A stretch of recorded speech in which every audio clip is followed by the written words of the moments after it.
All right, here's our next lesson, which is 6.2 on linear and angular velocity.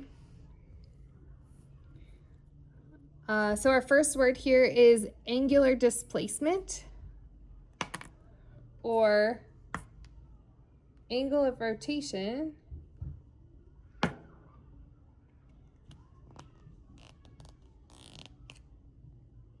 Okay. An angular displacement or angle of rotation is the distance an object has moved or rotated counterclockwise relative to its starting point. Okay. So let's look at what that looks like. So for example, if I go here, that's how much my angle has rotated counterclockwise. So let's say that is like 210 degrees, for example. Here, if I do this, and maybe I've ended up out here, all right, that would also be the same. It works the same way if you go above 360 degrees. So this tells us determine the angular displacement in radians of 4.5 revolutions round to the nearest tenth. Well, if you take a look at your unit circle, you'll notice that two distances around your entire circle is 2 pi. Okay, 2 pi is equivalent, well, let's see, we got 11 pi over 6 here. If I were to go all the way around and end up back here, that would be 12 pi over 6. 12 pi divided by 6 is 2 pi. And so going 360 degrees is equal to 2 pi. So we're going to take 2 pi, the amount of times it takes to go around a circle one time, and multiply that by the number of revolutions. And that is going to get us an amount of how many radians it took us to go around our circle. So 2 times 4.5 is 9 pi. If I want it in the nearest tenth, that's going to end up as 28.3, and that is radians. We'll say rads. Okay. All right, next one is angular velocity. Angular velocity is the ratio, so fraction dividing of the change in the central angle in relationship to time. So right here, our W is our angular velocity. This letter here is technically not a W, it is omega, the Greek letter omega. Our theta here is our angular displacement in radians, and our T equals our time. All right, so this says, determine the angular velocity if 7.3 revolutions are completed in 5 seconds round to the nearest tenth. All right, so we're going to use our angular velocity equation. That's what we need to find. Theta was angular displacement. Let's see if it tells us. We just have 7.3 revolutions, so I don't actually have my angular displacement right now. I'm going to need to find that, which we found up above. In order to find that, I'm going to take 7.3 and I'm going to multiply that by 2 pi, because 7.3 tells me how many times it goes around. That equals 14.6 pi. So that 14.6 pi is the angular displacement. We know it's in radians because it has that pi units in it.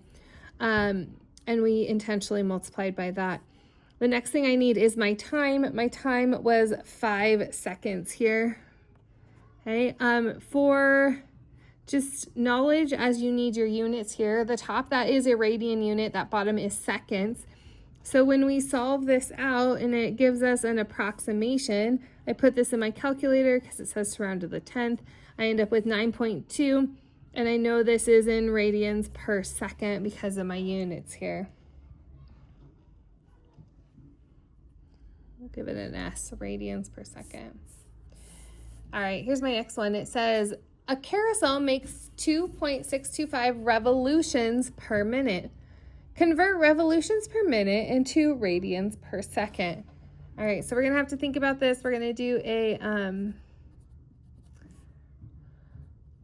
revolutions per 1 minute. So I'm gonna do like a conversion. Okay. I want to move this into seconds, so I'm going to start there. I know that 1 minute equals 60 seconds. And I want my seconds to end up on the bottom like it does here. So that works good. Now I need to, those cross off, I need to get those revolutions to radians. Okay. Up above, how we got revolutions to radians was to multiply by 2 pi, because 1 revolution equals 2 pi radians. Right here, I know I need to get rid of my revolution, so I'm going to put 1 revolution on the bottom, and we know that that equals 2 pi radians, which is what I wanted here, so revolutions cancel out. When I do a conversion like this, I'm going to multiply my tops and my bottoms, which I just have that 60 on there. So we're going to calculate that out. And we end up with a 0.275 radians per second. Okay, that's what the equivalent is there.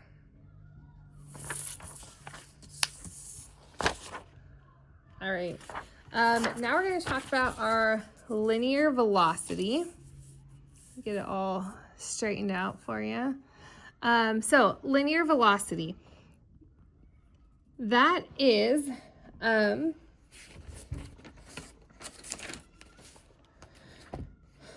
if we were to write something out in a line, okay, how fast they would be going with linear velocity.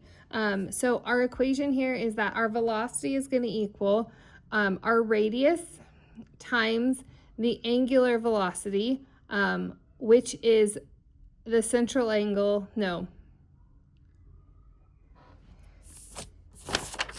angular velocity is over here.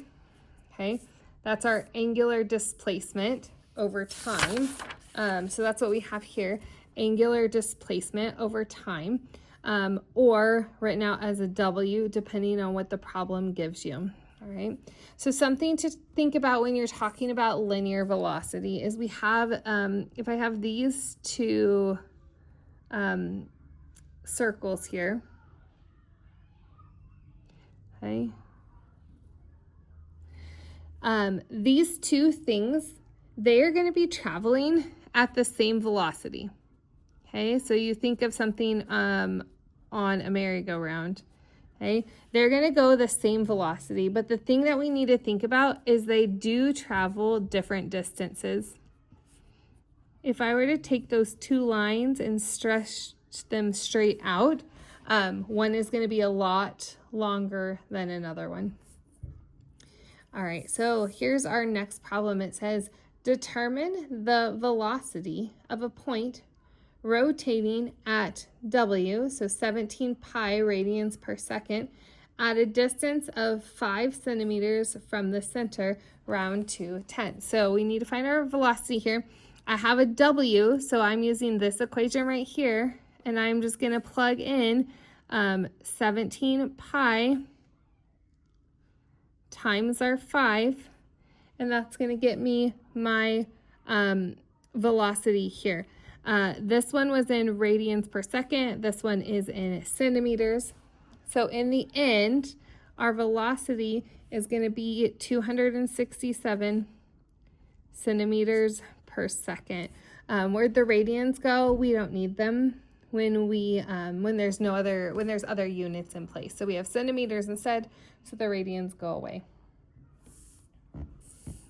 Okay, so next we're going to talk about a carousel horse. So like I mentioned earlier, but let's talk specifically about it. Let's see, I think we're just barely off the paper, so let me give you a little more space there. All right, not quite, almost. There we go. So we have a carousel that contains 3 circles of animals, which is really common. The inner circle is 11 feet from the center. The outer circle is 20 feet. The carousel makes 2.625 rotations per minute. Determine the linear velocity for both the inner and the outer animals. So I'm going to give us a plane here. Okay. And I have here and I have here. So this distance here, this radius is going to be 11.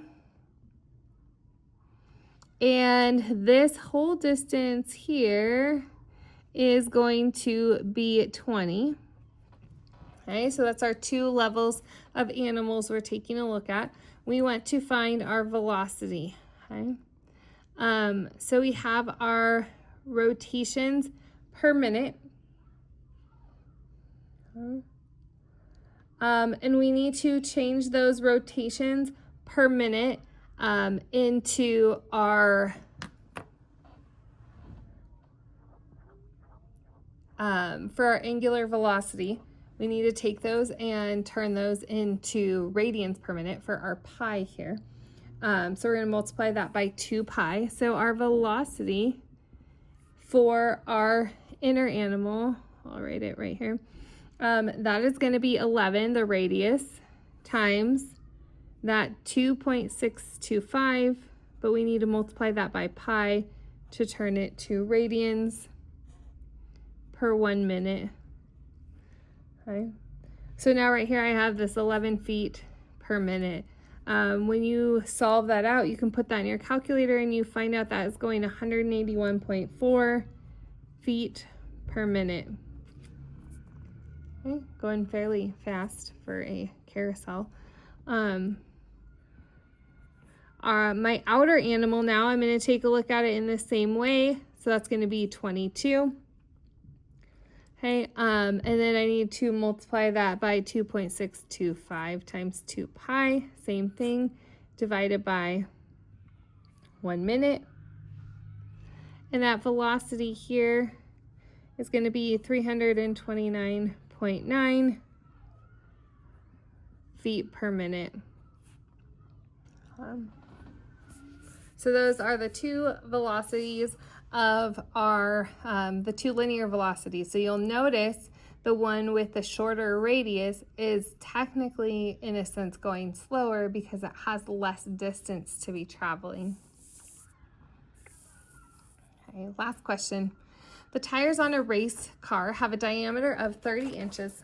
If the tires are turning at a rate of 2,000 revolutions per minute, determine the car's speed in miles per hour. Okay.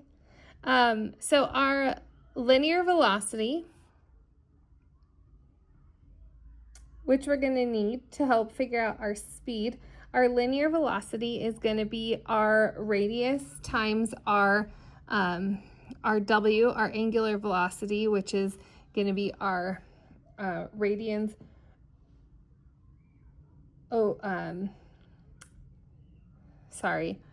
It's going to be our rotations turned into radians. So we have our revolutions per minute here. I need to turn my revolutions / my rotations. Okay, so I'm going to be using kind of this idea here. But in order to find that velocity, I need to start by taking it's a diameter. I need to start by taking the radius, which is our radius is that 30 divided by 2. So that's where I'm going to get 15. And I'm going to multiply this 15 by turning this 2,000 revolutions per minute into our angular velocity in terms of miles per hour. So the first thing I need to do is I need to take my 2,000 revolutions per minute, and now I need to multiply that to get rid of revolutions to get that to radians, and then ended up getting 2 miles an hour. So my revolutions say that I have 2 pi radians is equal to 1 revolution. So that gets rid of my revolutions there. Okay. And now I need to take a look here. I have right here, I didn't add this. This 15 was in inches. I am going to need that for over here. So I need to convert inches to miles and then minutes to hours. So I'm going to start with that. I know that I have 60 minutes in 1 hour.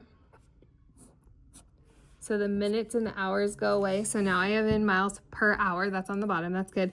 Now I need to get this inches to miles. Well, I know there is 1 foot in 12 inches. I need the inches on the top and bottom to cancel off. Excellent. And then I know there's, 5,280 feet in a mile. And that's going to go up here, and I got rid of feet and feet.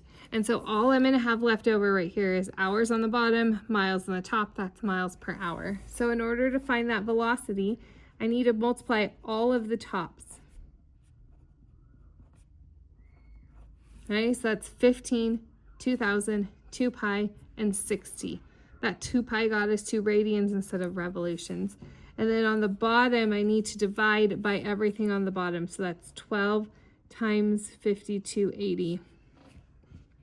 Once I multiply all of the top, all of the bottom together, and then I'll divide it, and that will get me my miles per hour, which ends up being 178.5 miles per hour.